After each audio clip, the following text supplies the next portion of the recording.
नमस्कार दोस्तों। आइए आज हम सुनेंगे एक नई कहानी जिसका शीर्षक है बंटवारा। सोहनलाल जी का एक सुखी और समृद्ध परिवार था। उनकी उम्र लगभग 80 के ऊपर ही थी। उनके दो बेटे थे, किशनलाल और रामलाल। दोनों की शादी हो चुकी थी और दोनों के बच्चे भी थे। कुल मिला के एक बड़ा संपन्न परिवार था। सोहनलाल जी कपड़े की दुकान चलाते थे जो उन्होंने गांव से आकर किराए पे ली थी।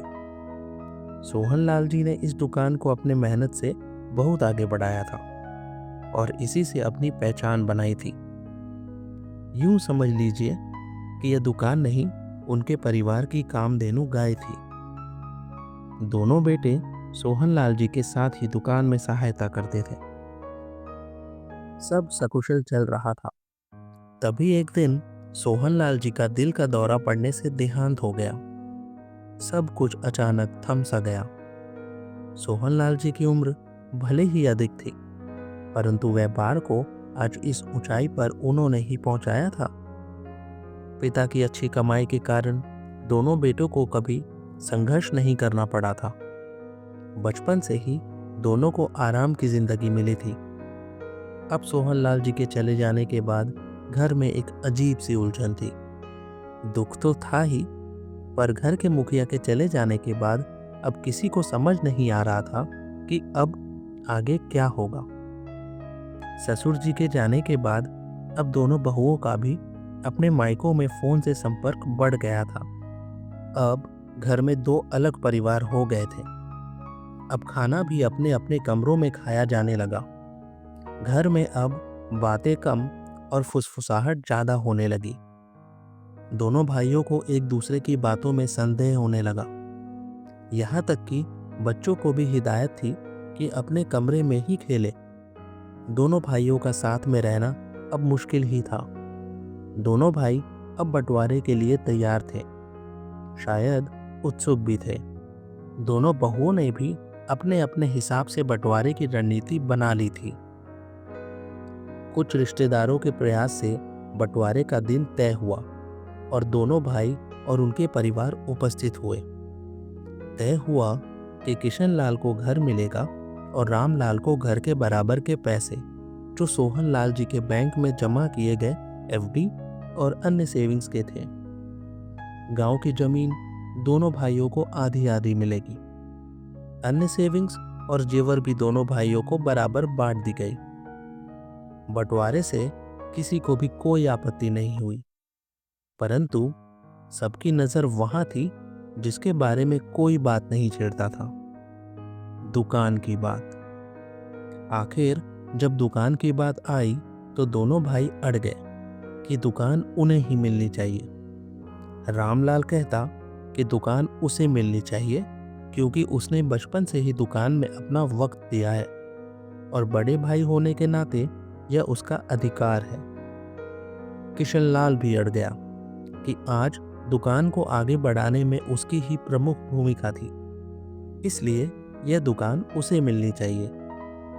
काफी बहस के बाद भी जब फैसला न हुआ तो बहस अगले हफ्ते के लिए टाल दी गई। रामलाल की पत्नी ने उसे समझा दिया था कि चाहे जो भी हो जाए, दुकान किशनलाल को नहीं मिलनी चाहिए। बात सिर्फ बंटवारे की नहीं थी, अब बात सम्मान की हो गई थी। रामलाल की पत्नी ने अपने तरीके से सारे रिश्तेदारों को भी समझा दिया था। कुछ ऐसी ही चेतावनी किशनलाल को भी उसकी पत्नी ने दे दिया था और अपने तरफ के रिश्तेदारों और सगे संबंधियों को तैयार कर लिया था कि किसी भी तरह दुकान रामलाल को नहीं मिलनी चाहिए। दोनों ने कमर कस ली थी। रिश्तेदार भी अब दो गुटों में बंट गए थे। बात खिंचती गई और घर की बात पूरे शहर में फैल गई। काफी समय बीत चुका था, पर इस विवाद का कोई हल नहीं निकला। असल में बात अब सम्मान और ईर्ष्या की हो गई थी। बात इतनी फैल गई कि इस बात की चर्चा अब बाजार में आम हो गई थी। कोई बेटों की निंदा करता तो कुछ लोग अपनी रोटी सेकने की कोशिश करते कुछ रिश्तेदारों ने दुकान खरीद लेने का भी प्रस्ताव रखा। असल में वह भी अच्छा ही होता, पर लड़ाई अब धन के लोभ से ऊपर जा चुकी थी। अब यह लड़ाई ईर्ष्या से प्रेरित हो रही थी। यह युद्ध अब एक दूसरे को हराने की थी। इस सब के बीच बात दुकान के असली मालिक के बेटे तक भी पहुंची। असली मकान मालिक के संबंध सोहन लाल जी से अच्छे थे, पर अब वे चल बसे थे। पर उनके बेटे की नीयत अच्छी न थी। जल्द ही नोटिस सोहन लाल के घर भेज दी गई। अब तक जो लड़ाई बंटवारे के लिए हो रही थी, अब वह दुकान को बचाने में बदल गई थी। कोर्ट कचहरी का मामला था। रामलाल और किशन लाल के पास दुकान के दस्तावेज भी कच्चे थे। मुकदमे में हार निश्चित ही थी, इसलिए कोर्ट में लड़ने का जोश दोनों में से किसी भाई की न थी। मकान मालिक के बेटे ने दोनों भाइयों को दुकान के बदले 3-3 लाख रुपए देने का प्रस्ताव रखा, ताकि विवाद कोर्ट के बाहर ही निपट जाए। इस प्रस्ताव से दोनों भाइयों को कोई दिक्कत न थी। जैसा तय हुआ था, दोनों भाइयों को 3-3 लाख रुपए मिल गए और दुकान मकान मालिक के बेटे ने अपने कब्जे में ले लिया।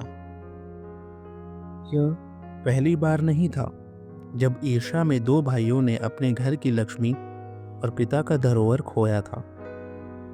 ऐसी घटनाएं इस समाज में अब हर घर में देखी जाती है। इंसान ईर्ष्या और लालच में इतना अंधा हो जाता है कि अपना नुकसान सह कर भी दूसरों को तकलीफ पहुंचाने में अपनी जीत समझता है। यहाँ भी रामलाल और किशनलाल खुश थे कि उनकी दुकान भले ही उन्हें ना मिली हो, पर उनके भाई के हाथ में जाने से भी बच गई थी।